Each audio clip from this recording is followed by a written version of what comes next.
네, 여러분 반갑습니다. 방구석의 히키남이에요. 오늘도 어김없이 책 소개 시간입니다. 아시는 분은 아시겠지만 저 같은 경우는 이렇게 프리랜서 형태로 거진 집에서 재택근무를 하거든요. 예전 같으면 공연 쪽이나 촬영 그리고 성우 일을 같이 했었는데 요즘이 시국이다 보니까 거진 녹음으로만 먹고 살고 있습니다. 지금도 따지고 보면 재택근무죠. 이처럼 코로나 바이러스 대유행과 함께 우리 곁으로 찾아온 대표적인 업무 형태가 재택근무일 텐데요. 이 시기에 재택근무를 더 잘할 수 있는 팁을 전하는 책이 있습니다. 바로 재택헥스입니다. 처음엔 작가분도 일본 분이라서 우리나라 정서와 업무 방식과 좀 다를 것이고 솔직히 책 제목도 별로 인상적이지 않아가지고 별로 기대를 안 했는데 아니나 다를까 아주 어마어마한 책이었습니다. 특히 재택근무가 잦은 저한테는 아주 유용한 팁이 많았습니다. 책을 하나하나 읽어나가면서 이거 좀 더 즐겁게 일할 수 있겠는데? 라는 망상까지 했었는데 역시 그건 잘못된 생각이었고요. 책은 크게 6개의 챕터로 이루어져 있습니다. 처음엔 환경 정비 핵, 재택하는 환경을 어떻게 설정하면 효율적인가 라는 게 적혀 있고요. 두 번째론 행동 핵, 어떤 행동 루틴으로 일하면 좋은가가 적혀 있고요. 커뮤니케이션 핵, 과연 동료들과는 어떤 식으로 소통을 하는 게 맞는가가 적혀 있고요. 정보 처리 핵, 업무를 어떤 식으로 처리해야 하는가가 있습니다. 그리고 다음엔 몸과 마음의 건강을 위한 핵, 재택근무 중 건강관리 팁이 적혀 있고요. 마지막으로 부업 핵, 남는 시간을 효율적으로 사용하고 수익을 창출할 수 있는 부업에 대한 팁이 있습니다. 그럼 한번 읽어보겠습니다. 1번, 뇌의 인지 자원을 낭비하지 않는 환경을 만든다. 집에선 집중해서 일하기가 힘들다고 말하는 사람이 있다. 그렇게 말하는 이유 가운데 하나가 집의 환경이다. 산만한 상태가 계속해서 눈에 들어오면 뇌의 인지 자원이 고갈되어 집중력이 떨어진다는 연구 결과가 있다. 그래서 작업 환경을 정리했더니 집중력과 정보 처리 능력이 개선되었다고 한다. 뇌의 자원을 작업에 집중시킨 결과다. 뇌의 인지 자원은 한정되어 있으므로 가능하면 낭비하지 않는 것이 좋다. 특히 시각적 인지는 뇌의 자원을 대량으로 소비하는데 집에는 집중력을 저해하는 요소가 많다. 그래서 재택근무를 시작했을 때 뇌의 인지 자원을 낭비하지 않는 공간으로 만들어야겠다고 생각했다. 일하는 공간에서 물건을 조금씩 줄여나간 것이다. 하지만 그렇게 방을 정리해도 생각보다 집중할 수 있는 환경이 되지 못했다. 삭막한 공간에서는 오히려 집중할 수가 없었다. 물건이 너무 없는 방에서는 안정감보다 불안감이 느껴졌다. 그래서 미국 기업 구글의 사무실을 떠올렸다. 2004년 무렵 지금처럼 큰 회사가 아니었을 때 구글 사무실에 놀러 간 적이 있었다. 그때는 제작 중인 컴퓨터 부품 등이 여기저기 널브러져 있었고 엔지니어의 책상에는 모형 산악 자전거나 취미로 모으는 장난감 등이 놓여 있었다.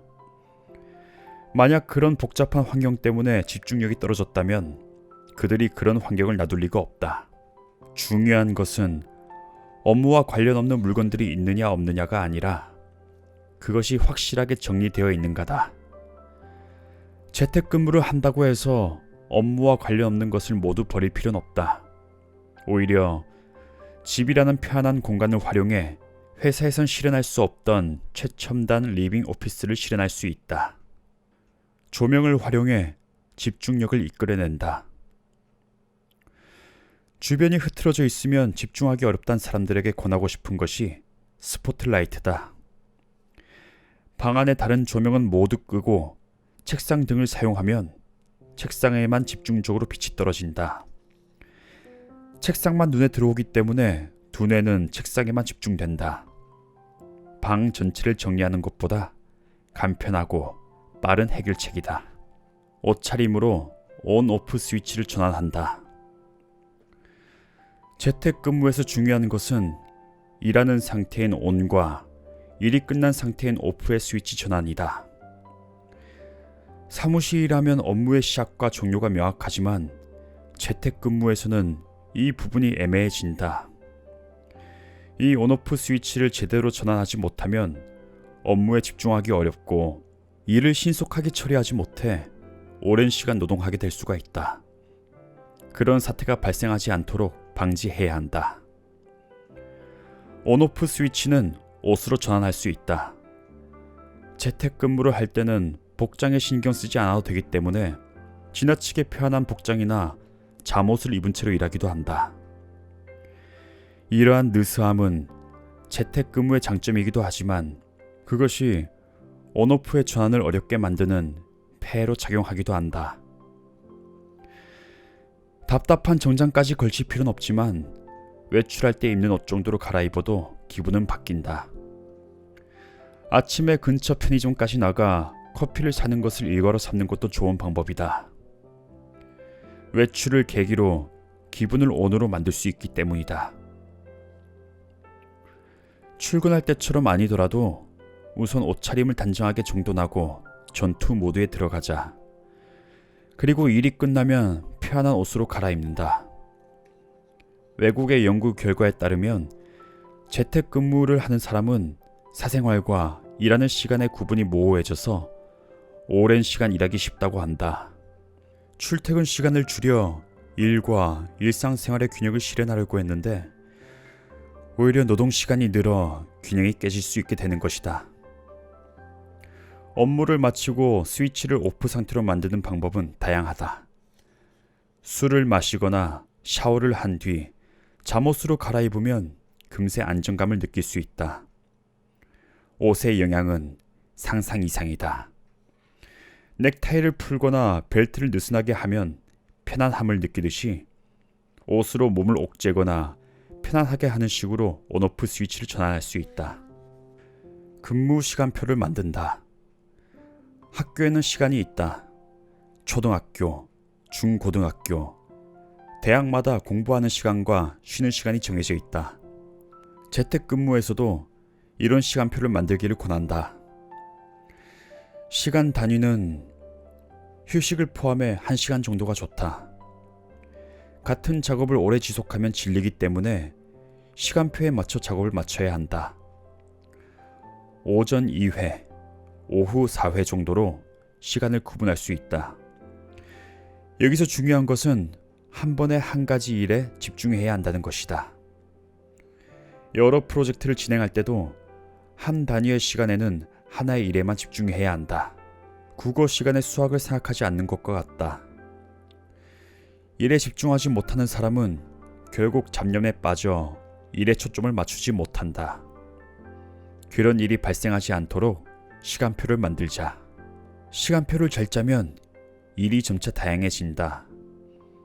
나는 본업인 기업 컨설팅 외에 지역 활성화 작업, 대학원 강의, 박사 학위 논문 집필과 같은 대학원 공부, 서적 집필, 사단법인 운영, 밴드 활동, 노가쿠 연습 등 학교의 교육과정처럼 다양한 과목에 도전하고 있다. 중요한 것은 이것들을 동시에 실행하지 않는다는 점이다. 반드시 하나하나 집중해 가면서 실행한다.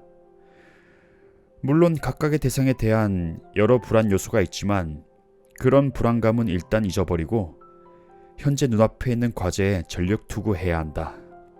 20분의 낮잠으로 집중력을 회복한다. 재택근무에서 가장 죄책감을 느끼기 쉬운 행위는 낮잠이다.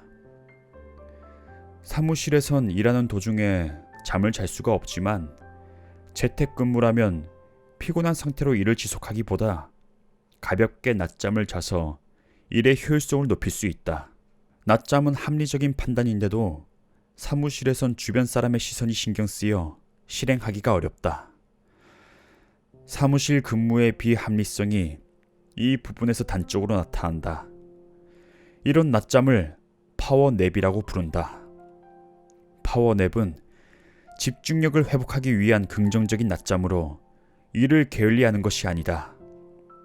낮잠을 잔 이후에 바로 집중할 수 있도록 파워냅에 들어가기 직전에 커피를 마시는 것도 좋다. 그렇게 하면 파워냅이 끝날 시점에 카페인이 효과를 발휘해 쉽게 잠에서 깨어날 수 있다.